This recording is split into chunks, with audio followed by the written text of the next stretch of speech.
네, 어제 코스피가 5,700을 돌파를 했습니다. 지금도 5,700을 넘어 있는데요. 6,000을 목전에 두고 있는데 코스피 5,000이 대선 공약이었습니다. 그때 5,000 대선 공약 할 때 그때 뭐라고 했습니까? 많은 분들이 믿지 않았죠. 사실 될 거라고는 생각했지만 이렇게 예상보다 훨씬 빠르게 그리고 굉장히 힘차게 이렇게 오를 거라고는 생각을 저희도 못했습니다. 저는 사실 그 주변 동료들 의원님들한테도 ETF 투자 권고를 했었는데요. 같이 함께 참여하자. 그런데 저랑 같이 이렇게 또 ETF 투자하신 분들 굉장히 지금 그 표정이 밝습니다. 네. 어쨌든 우리 국민들께서 이 부분은 우리 그 금융 자본의 어떤 생산적 금융으로의 전환, 그리고 머니무브라는, 특별한 의미가 있고, 예전에 한번 말씀드린 바 있지만, 이렇게 이 자본의 그 자본소득의 수익률이 노동소득의 수익률보다 계속 높아지는 글로벌 인플레이션 시대에는 이런 자본시장이 활성화돼서 국민들 개개인이 평범한 국민들도 함께 이런 성장의 과실을 공유할 수 있는 체제가 제대로 확립되는 것이 매우 중요하다라는 것이 이재명 정부와 우리 민주당의 확고한 경제 철학입니다. 이것이 더 잘 될 수 있도록 또한 지금은 대형주 중심으로 상승세를 견인해 가고 있는데 사실 우리 코스닥에는 많은 부분들 미비한 제도들도 있고 또 앞으로 갈 길이 멀다고 생각합니다. 이런 코스닥 그 대형주뿐만이 아니라 우리 코스피 그리고 코스닥까지 내실을 기하고 펀더멘탈이 더 튼튼해질 수 있도록 제도적 개혁을 비롯해서 책임을 다하겠습니다. 어제 내란 우두머리 윤석열에 대한 1심 재판 무기징역이 선고되는데요. 물론 그간에 친일 쿠데타에 대해서 이것이 내란이 아니다라고 했던 피고인 측의 주장을 배척한 것은 워낙 우리가 직위원 재판부에 대한 불신이 심했기 때문에 어떻게 보면 이거 하나에 대해서도 참 그나마 다행이다라고 가슴을 쓸어내리기도 합니다만 가만히 생각을 해보면 너무나 당연한 것이었습니다. 그래서 지금 이 친일 쿠데타, 사실 대통령의 쿠데타는 워낙 역사상 처음 있는 일이기 때문에 군 통수권자가 직접 쿠데타를 일으킨 것은요. 근데 이것은 그만큼 위험하고 또 어떻게 보면 마음만 먹으면 언제든지 할 수 있는 것이기 때문에 반드시 일벌백계 할 필요가 있습니다. 이런 관점에서 봤을 때 양형이 매우 중요한데 우리 대한민국에선 사형이 사실상 사문화돼서 집행은 되고 있지 않습니다만 그런 관점에서 어마어마한 헌정질서 위반 행위에 대해서 이것을 무기징역에 그친 것은 국민 법감정에 부합하지 않는다고 생각합니다. 특히 사전에 광범위한 모의가 분명히 있었는데도 불구하고 이것을 인정하지 않았습니다. 이것은 반드시 항소심에서 심리를 통해서 입증되어야 한다 이렇게 생각하고요. 그리고 많은 분들이 말씀하셨습니다만 초범, 고령, 장기간 공무원으로 재직했다.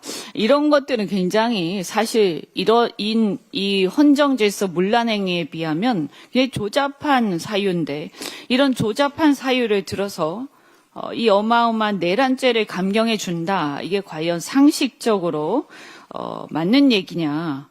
국민들에게 설득력이 전혀 없다라고 생각합니다. 특히 고령과 관련해서는 왜 고령을 양형 사유로 감안하느냐. 너무 나이가 들어서 사실은 건강이 굉장히 안 좋은데도 불구하고 감옥에 이렇게 수감을 장기간 하게 되면 이게 이제 좀 문제가 생길 수 있다. 이런 관점 때문에 양형에서 고령을 고려하는 것입니다. 이유가 그런데 지금 이 내란죄는 워낙 심각한 죄이기 때문에 법정 최저형이 무기징역입니다. 그런데 이 무기징역이 법정 최저형인 범죄에 대해서 하면서 고령을 고려하는 것은 논리적으로 말이 안 됩니다. 여기서 명백한 양형 부당 사유고 반드시 이것은 항소심에서 제고되어야 할 사안이라고 생각합니다. 상고심에서는 수사와 심리를 더 보완해서 법과 증거에 따른 엄정하고 일관된 판단으로 대한민국 헌정질서 수호 의지를 분명히 보여주시기를 바랍니다. 그리고 아울러서 국민의힘 특히 장동혁 대표 아무런 입장을 발표하지 않았습니다. 도대체 제1야당의 대표가 이런 엄청난 판결에 대해서 아무런 입장을 표시하지 않는다. 이게 말이나 되는 일입니까? 입장을 표시를 하십시오. 그리고 국민의힘 단순하게 이런 내란 수개를 배출했다, 대통령으로. 그래서 책임을 통감한다. 이것은 어불성설입니다. 국민의힘이 그냥 배출만 하고 말았습니까? 그동안 이렇게까지 내란까지 획책하게 된 그 상황은 수년에 걸쳐서 윤석열 대통령 시절에 그 수많은 아주 심각한 이 헌법을 넘나드는 이런 행위들을 계속 여당으로서 방임해 왔기 때문입니다. 아니, 방임 정도가 아니라 사실은 추종해 왔지 않습니까? 그러면 그때 추종하고 방임한 모든 사람들은 이 문제에 대해서 함께 책임을 져야 되는 것이지 어찌해서 무슨 그냥 배출했기 때문에 책임을 통감한다. 이것은 굉장히 웃긴 일이다라고 저는 생각합니다. 한번 자신들이 그동안 윤석열 대통령 시절에 어떤 옹호를 해왔는지, 어떤 헌법 위반의 소지가 있는 행위들에 대해서 계속 방치해왔는지 돌아보시고 거기에 대한 응당의 책임을 다 져야 한다 이렇게 생각합니다.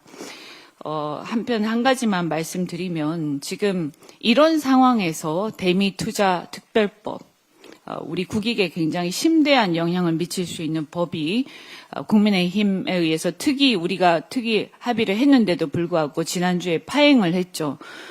이렇게 윤석열 내란이 유죄가 되고 무기징역까지 판결이 나왔는데도 반성하지 않는다라는 그 증거가 뭐냐면 이렇게 국익에 굉장히 중요한 법을 갖다가 협조하지 않고 있다라는 겁니다. 이거 어떻게 할 겁니까? 대한민국 국익을 볼모로 잡고 계속 가는 이 정당이 과연 적법하고 합헌적인 정당이냐 저는 묻고 싶습니다. 당장 재개하십시오. 뭐 하는 겁니까 이거?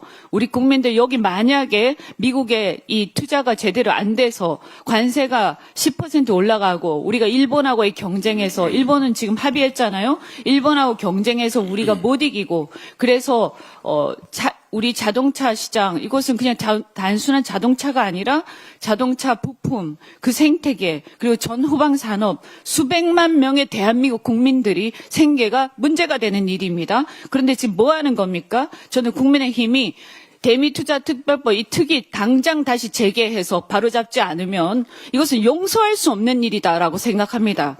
반드시 책임을 지십시오. 무슨 선거 준비는 왜 하는 겁니까? 선거 준비할 자격도 안 된다라고 생각합니다. 대미투자특별법은 당장 특위를 다시 열어서 이것을 빨리 통과를 하는데 협조를 해주셔야 한다. 다시 한번 경고합니다.